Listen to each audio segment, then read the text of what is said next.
mstari mdogo ni 3 hadi 4. Imani mtu tusome hapa.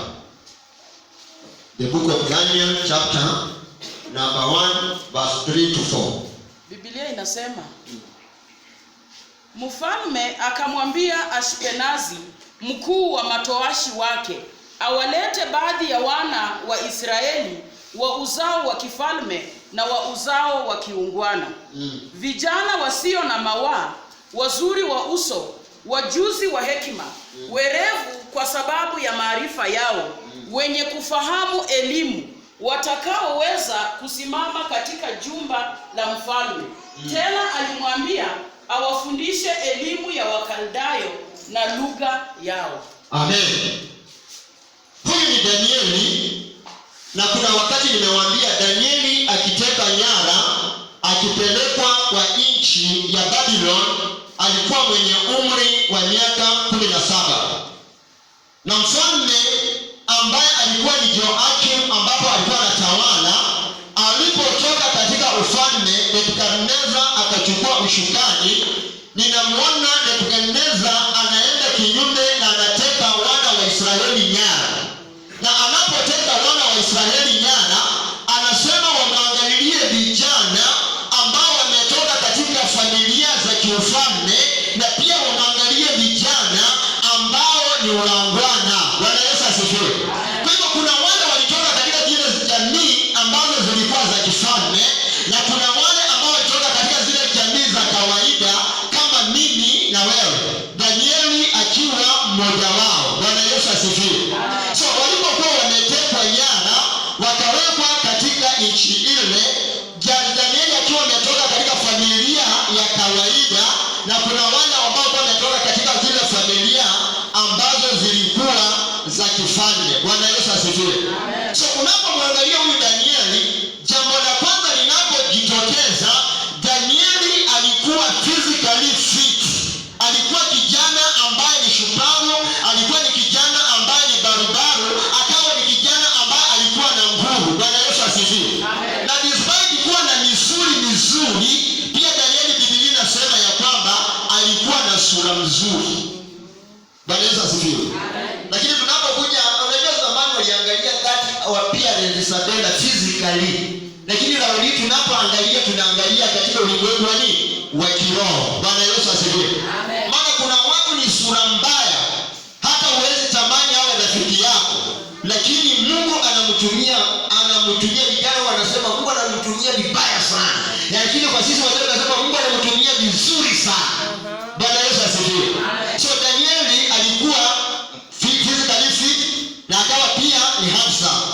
Alafu pia Danieli kwa sababu alitoka pia katika familia ambao wazazi wake walimlea vizuri.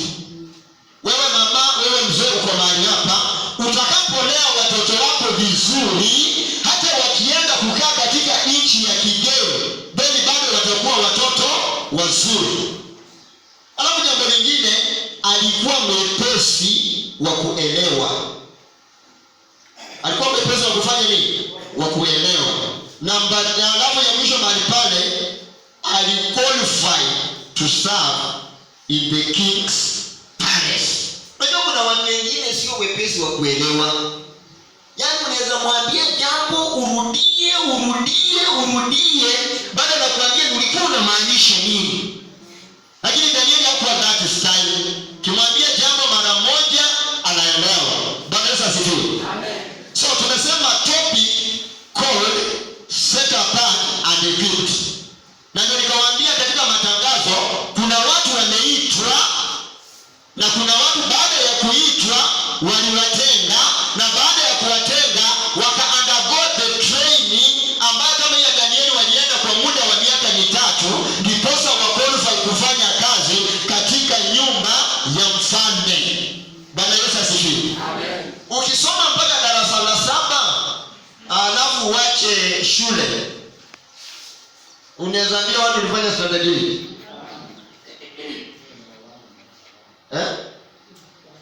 Ama ulifika form 3 lakini hukufanya form 4, unaweza ambia watu wewe ni mtu wa ole. Utasema wewe ni wa primary, sio? Hata kama ulifika form 4 lakini hukufanya mtihani. maana cheti ambacho utakitoa ni cha primary. So wakati mwingine watu wamekosa kuwa qualified kwa sababu ya kuchoka na safari.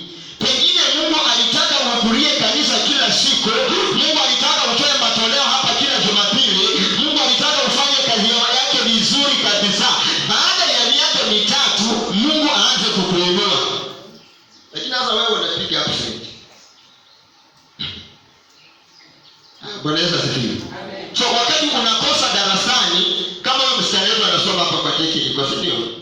So ukikosa kwenda kule mwezi mzima, mpaka walimu watakuita. Wakuulize nini baba? Angalia mwenzako muulize, unataka Mungu akuite? Akuulize nini baba? Maana ndio basi akisema hapa sisi ni wanafunzi. Na mwanafunzi mzuri anakuwa punctual in the class. So Danieli alielewa haya maneno. Kwa wenye wanaandika niandike hivi, maana leo nafundisha tu what the king promised them. Mfalme, what the king promised them. Mfalme aliahidi nini hawa vijana walipokuwa wamechaguliwa wote waje mbele zake. Promise number 1.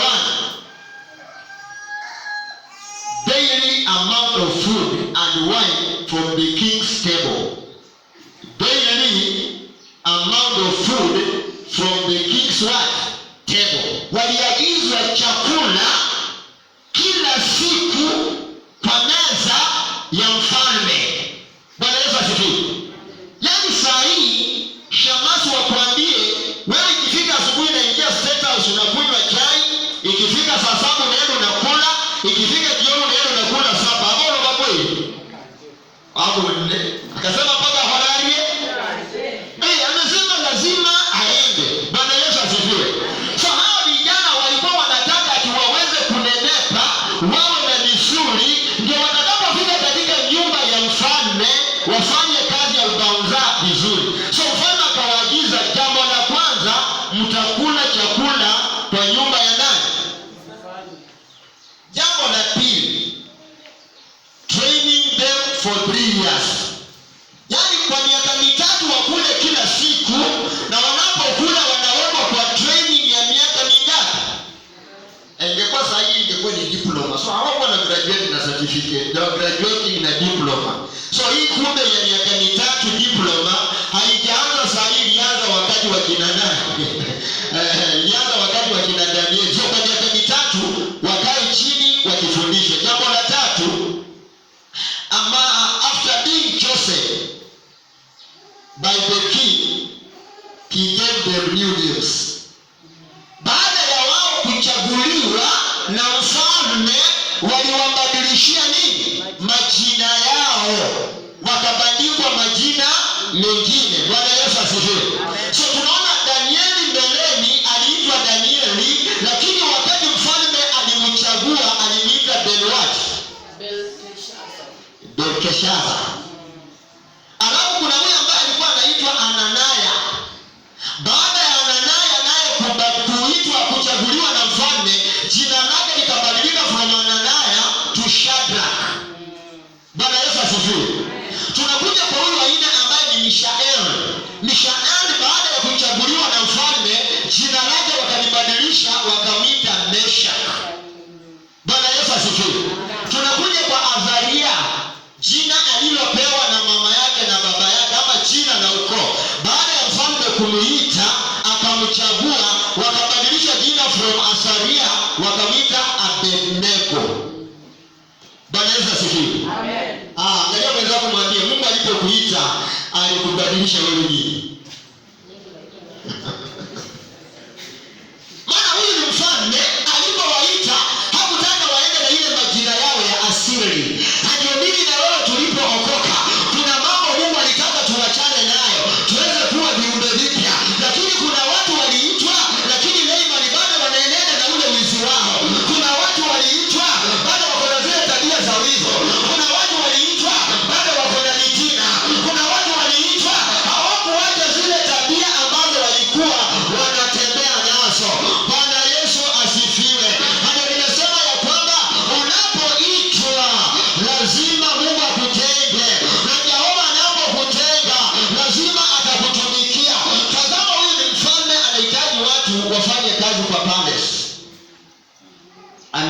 akawaita, akawatenga na wale wengine, maana wanakula the meal ambayo ni special. Alafu akishamaliza training wafanye kazi katika nyumba ya nani? Ya mfalme. Bwana Yesu asifiwe. Aya, chini yake andika Daniel resolution. Nimesema leo nafundisha maana ni mkutano wa vijana, si ndio? Daniel's what? Resolution. Maana mfalme ameandaa Danieli na hizo vitu zote akawaofa chakula. Lakini sasa Danieli yeye mwenyewe baada ya mfalme kupeana that offer, Daniel resolved not to eat and defile himself. Daniel resolved not to eat. Danieli aliamua yeye hata kula vyakula katika nyumba ya mfalme. Vile Shemasi anasema yeye akienda State House atamanga kila kitu. Daniel anasema yeye hatafanya nini? Ajinajisi na vyakula vya nani? Vya mfalme. Na yule ambaye alikuwa amewekwa awalinde aligadhabika, maana akasema mfalme anataka mkule vizuri mnone, anataka mkule vizuri mwe na misuli. Sasa nyinyi mkikataa kukula, tena mtadhoofika, na mkidhoofika mfalme atanimaliza mimi. So Danieli akasema vyakula vyenu mimi sitafanya nini? Sitakula. Number 2, akasema hivi, he asked the chief permission not to defile himself. Alikataa kula vyakula, na jambo alilofanya la kwanza, akaomba yule ambaye aliyekuwa anawasimamia ruhusa, akamwambia sitakula hivi vyakula, nijinajizi mimi mwenyewe. Jambo la 3, Daniel rejected the food. Instead he ate vegetable and water. Daniel rejected the food. Instead he ate vegetables and water. Danieli Shemasi alikataa vile vyakula, akasema yeye na wale wengine watatu watakula mboga na maji. Ndio basi wewe unaweza survive kwa kula sukuma asubuhi, kula sukuma saa 7, kula sukuma jioni, unatopa hapo maji. Survive kweli? So Danieli akasema sisi tutakula tu mboga pamoja na maji. Na akaambia yule ambaye aliyekuwa anawasimamia tupatie siku 10 za majaribio. Kwani alipokuja after 10 days, alipata wale jamaa wamebadilika mzumurupi, wako na misuli na wamejenga vizuri na wanametameta. Bwana Yesu asifiwe. Angalia mwenzako mwambie wacha kunishawishi. Wacha kunishawishi. Wacha niishi jiziliwa kuwa naishi. Maana kuna watu wameweka watu kwa vishawishi. Akamwambia wacha tuende kwa mganga, akamwambia wacha tuende kwa fulani, akamwambia wacha tuende mahali fulani. Lakini Danieli yeye hakuwa na ile roho ya kushawishiwa. Alisema ataishi kulingana na mafundisho ya wazazi wake na ataendelea kulitegemea neno la nani? La Mungu.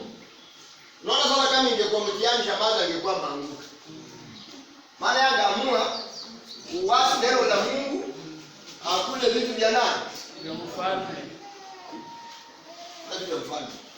Lakini Danieli akiwa kijana alisema Alafu what God gave Daniel. Na unajua vijana ndio wangekuwa wametembea tena vitabu wangapi maneno vizuri. What God gave who? What God gave Daniel. Number 1, kitu ambacho Mungu alipatia Danieli baada ya kukataa the offer ya Mungu, alipatia kitu kinaitwa knowledge. Alimpatia elimu ndani ya maisha yake. Lakini angalikula chakula, God could have not given him what? Knowledge. Mungu angempatia ile elimu ndani ya maisha yake. Number 2, Mungu akampatia kitu kinaitwa understanding. Alipompatia knowledge, Mungu akaenda ahead akampatia understanding. Understanding ni kuelewa maneno sawa sawa. Bwana Yesu asifiwe. Amen. Number 3, kitu ambacho Mungu alimpatia Danieli, alimpatia understanding of vision and dreams.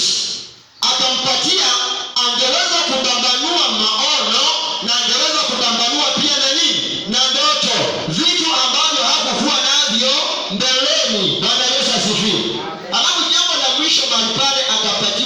wisdom, hekima. So wakati mwingine Mama Ruth, Mungu amekosa kutuinua kwa sababu tumewachana na mpango wa Mungu tukafuata mpango wa wanadamu. Na tunapofuata mpango wa wanadamu, then Mungu naye anawachana na sisi, unaenenda kwa mawazo yako wewe mwenyewe. So wakati kuna reject kazi ya Mungu, then also God rejects you. Na unaenda kulingana na tamaa za moyo wako wewe mwenyewe. Bwana Yesu asifiwe. Na unaona wakati mwingine, kuna wakati nilikuwa nazungumza hapa nikisema makanisa yetu ya pia tunatamani Mungu atupatie, yaani turudi kwa ile drawing board. Reverend Dani ametoka shule juzi. Na wakati ametoka shule juzi, Dani nafikiri nimesoma course inaitwa church planning. Na unaona hii masomo tumeyasoma, lakini bado mimi naona kwa pili je tusaidie. Na kwa unaona. Inasaidia. Kwa pili inasaidia kweli. Ndio saidia. Maana kwa nini inaitwa mission na kuleta mission kule. Kwa maana inaitwa church planning. Yaani from nowhere then you plan right. Na hiyo ndio pili. Ya inafanya kwa pili ni street. Ambayo mbinguni utapata thawabu ya. Maana Mungu hakukuita ugawanyishe. Mungu alikuita ufanye nini? Petro ambaye hakuwa amesoma anahubiri kwa assembly moja. Watu wangapi wanaokoka?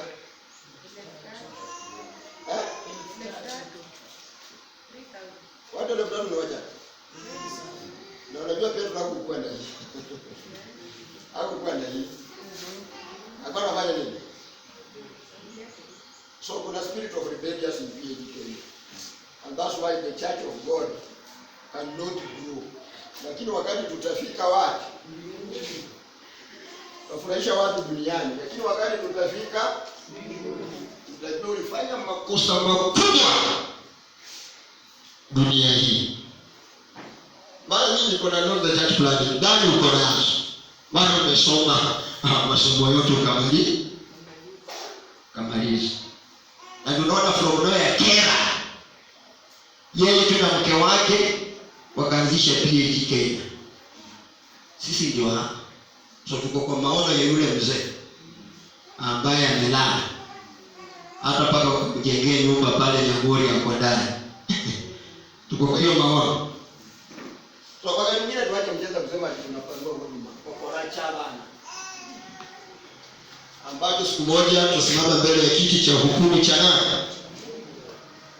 Cha Mungu. So utakapokuwa na knowledge, uwe na understanding, uwe na that wisdom, then you won't be swayed off.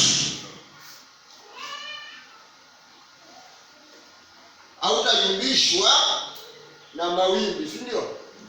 Utasimama kwa msimamo ambao ulikuwa mzuri. Na unaona Daniel alipitia in the test ambayo Shamazi amenifurahisha, maana Shamazi ameniambia ukweli, yeye anaenda kule.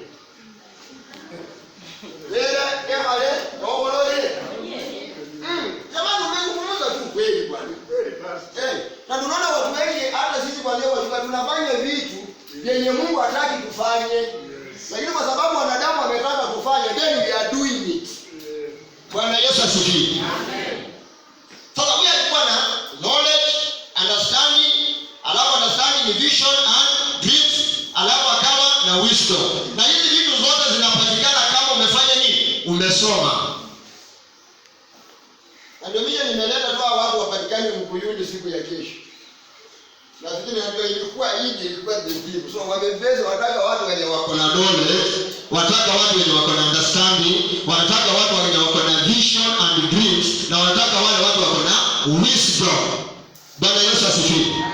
So Daniel 1 verse 8, hatutasoma, tutajisomea baadaye, maana nataka nimalizie tuende kwa shughuli ambayo pia imetuleta siku ya leo mahali hapa. Let young people take note of to Daniel's what example. Vijana uchukue mfano wa huyu nani? Wa huyu Daniel. It was because as a boy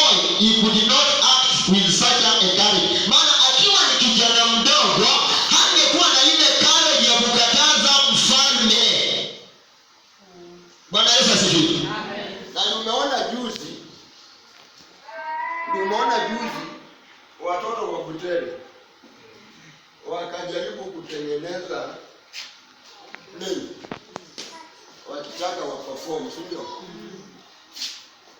Na waliperform kwa hiyo wakati ilifika kwa mfano, maana kianza chini hakuna mtu alikuwa anawajua. Lakini wakati kile karibia kwa mfano,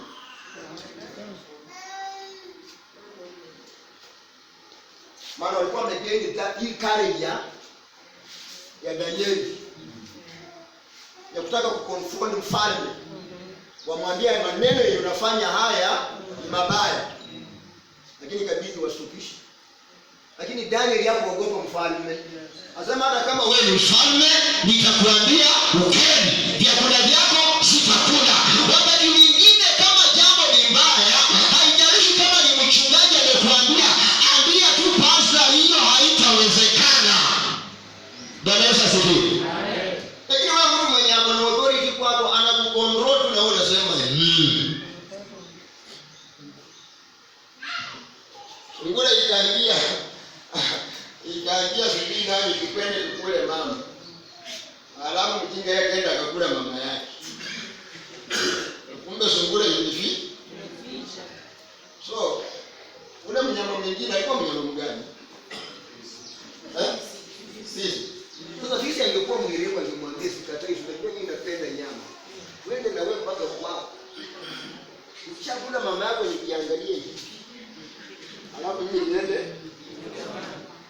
Angalia mwenzangu mwambie maneno ni wewe unaniambia hapa.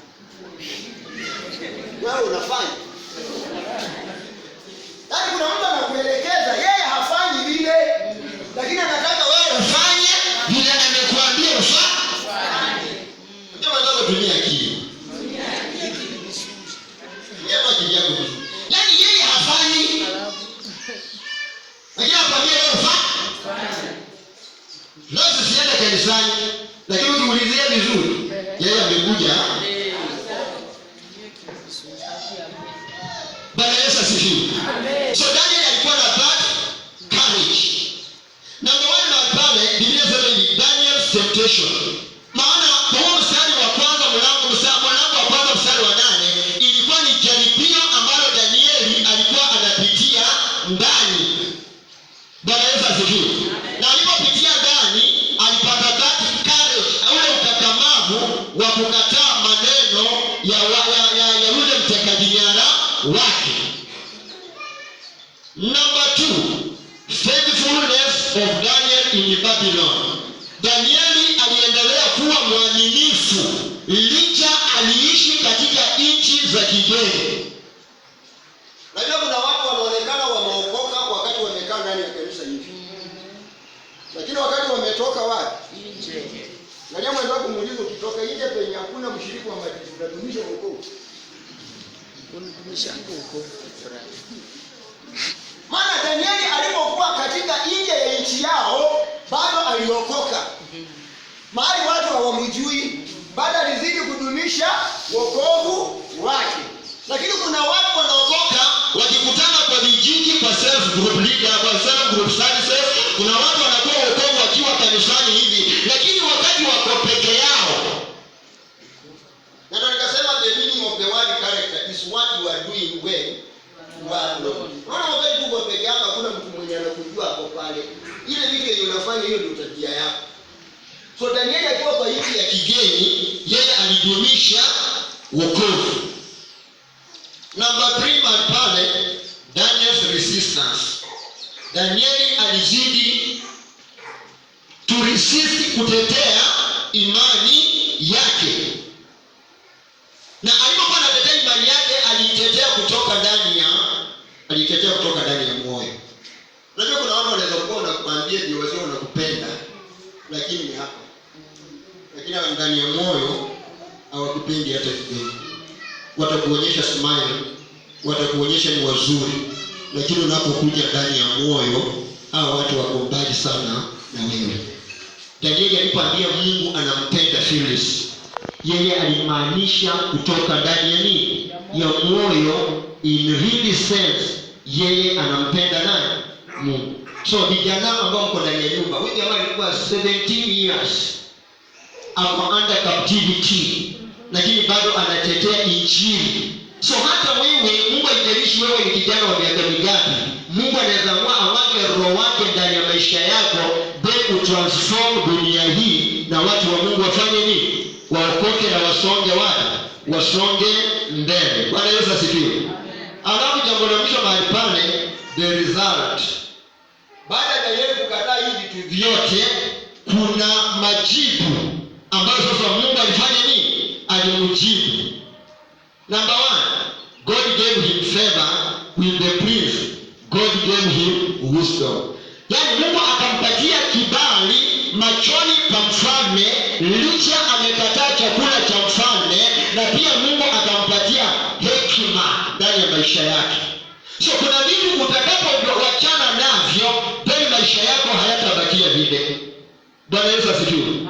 Na malizia kwa kusema ni Daniel's life is a wonderful life, value and power, perform training with his parents.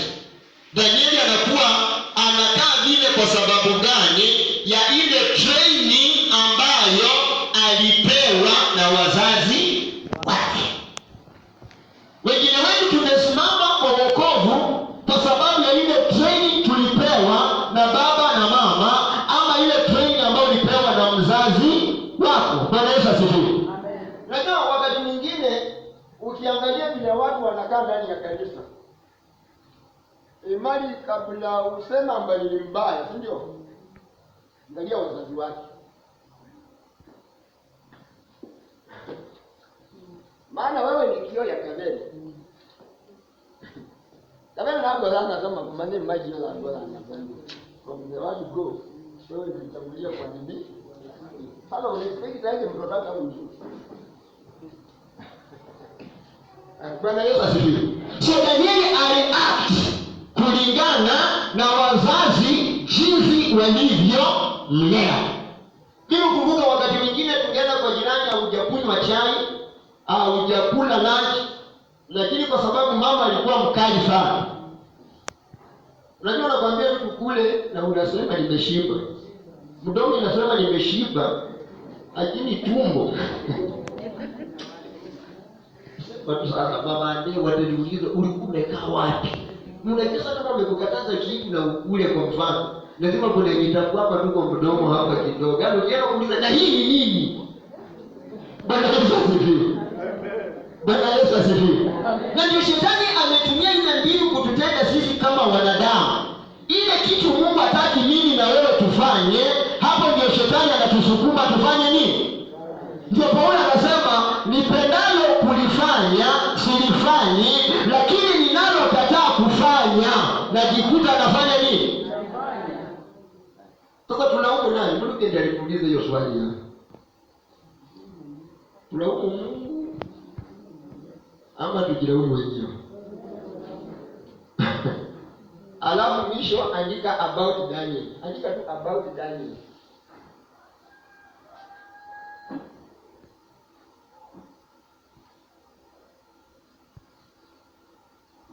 Daniel was of a noble birth.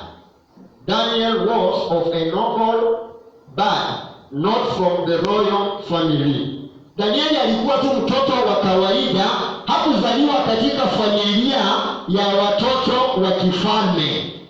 Bwana Yesu asifiwe. Number 2, he was captured to Babylon. Alishikwa akiwa mtoto mdogo katika mwaka wa 606, akapelekwa katika nchi ya Babiloni. Hiyo ni maisha ya Danieli. Sasa alizaliwa kwa familia from a humble background. Number 2, he was captured in the 4th year of Jehoiakim, in the reign of Jehoiakim, katika ule mwaka wa 606 BC, kabla Yesu hajazaliwa. Hapo ndiye alitekwa nyara.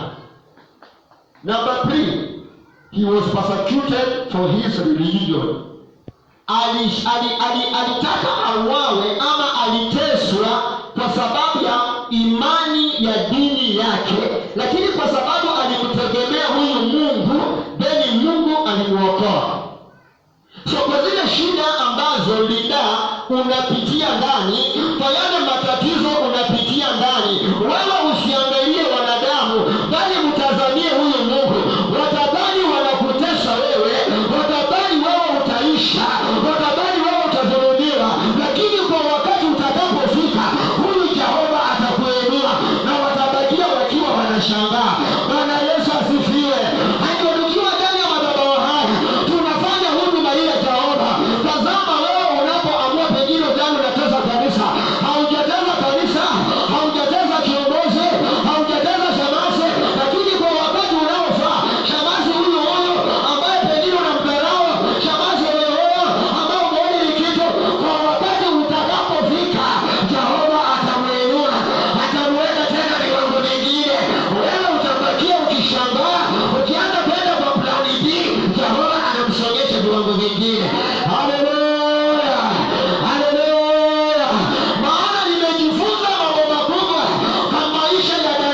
Angalia huyu Yesu, angalia neno la Jehova, angalia huyu Jehova, maana kwa wakati wake Jehova atakuinua.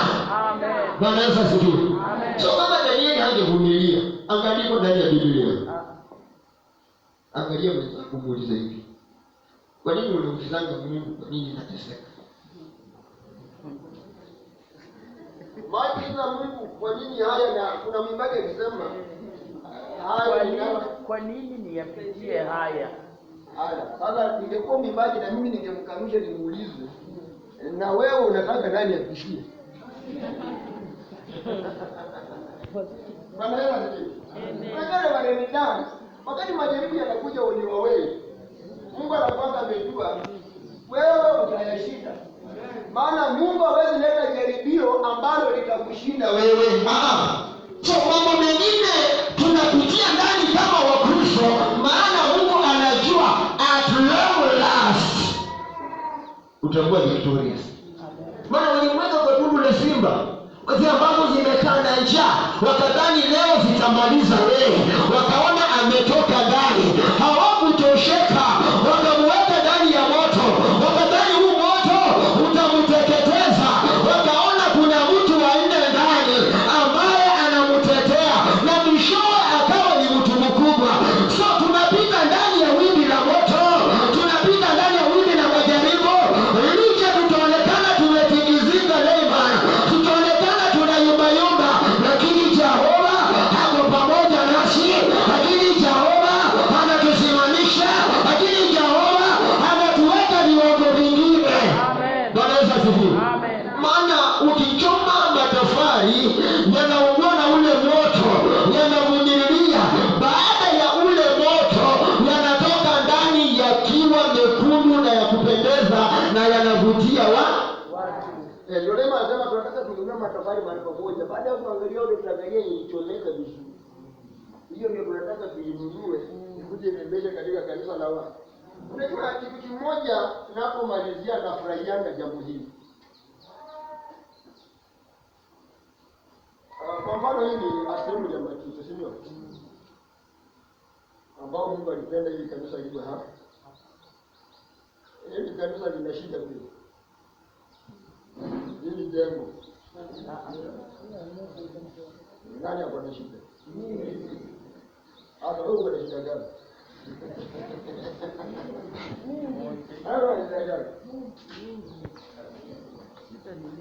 Sometimes the doctrine of God. Na ndio tunasema kuna kitu kinaitwa kwa teolojia the sound doctrine. Mafundisho unayofundisha wakati mwingine yanaweza chokesha mtu, maana hajapenda mafundisho ya ukweli ya kumwinua nimtoe mahali niweke mahali pengine. Ndio katika Matendo ya Mathayo 24 anasema siku za mwisho tutainuka manabii wengi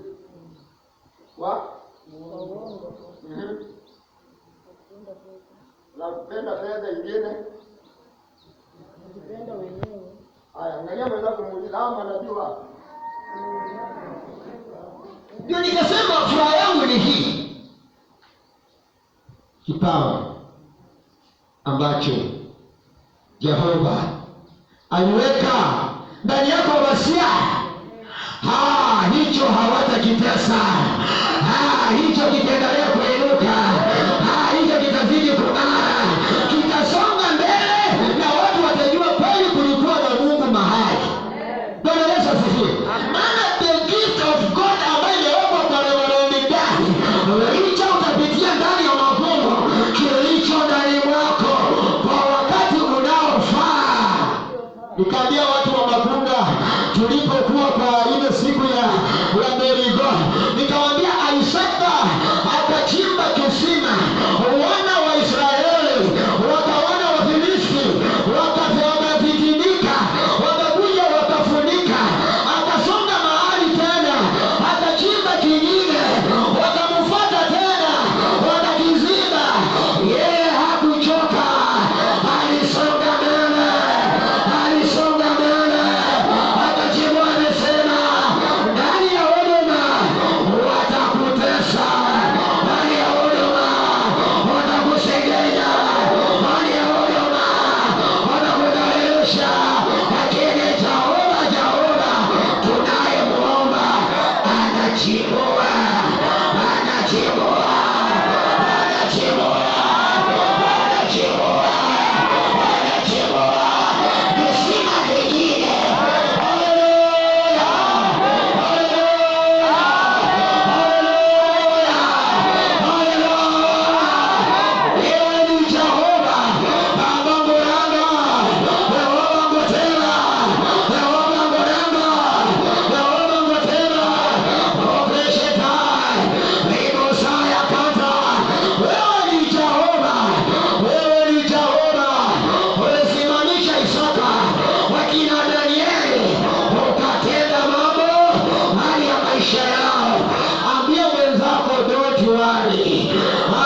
ni doctrine.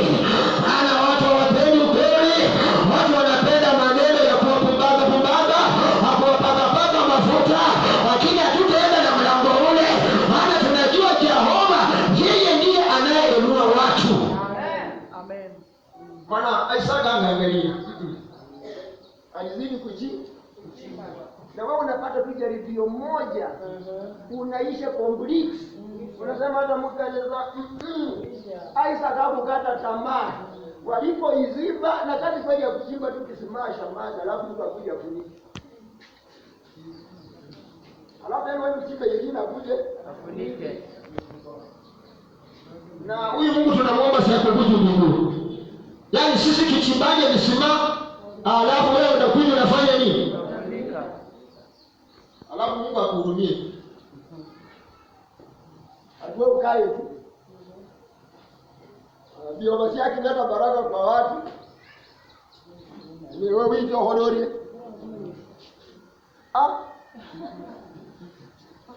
Bwana Yesu asifiwe. Ndio Zaburi ikasema Jehova teta na wao wanaoteta na sisi, uwarudishe nyuma. Hatua nyingi sana kule nyuma, kanisa la Jehova lisonge mbele. Haja nikaoka madhabahu haya kabla ya Yuda kusaliti Yesu, alikufa kabla ya Yesu. Unaposambaratisha watu, unaposambaratisha kanisa, kama madhabahu haya tunataka tutangaze katika jina la Yesu, kabla kanisa la Mungu lisambaratike, wewe na familia yako sambaratike. Bwana Yesu asifiwe. Kulilale monde mpaka mzee mulu pia bora. Yaani watu wakokora kutoka kwenda kijana ngalo sisi. Ndio tamani ndio kusaidia watu. Ndio kusaidia watu kufanya nini? Watu kwa. Ndio nikasema tendo nenda. Alikuja kanisani kwa sababu ya ama kwa sababu mama ngani bakutia. Au kusikali baba. Ndio mama alibakia akisema, yaani hajiamini kama huyu mzee anaweza kuwa anapiga kengele. Maana walikuwa wanaonanga tu mzee na watu wanaanza ndio. Angalia kwanza kuniuliza, na wewe unaamini kweli ndio?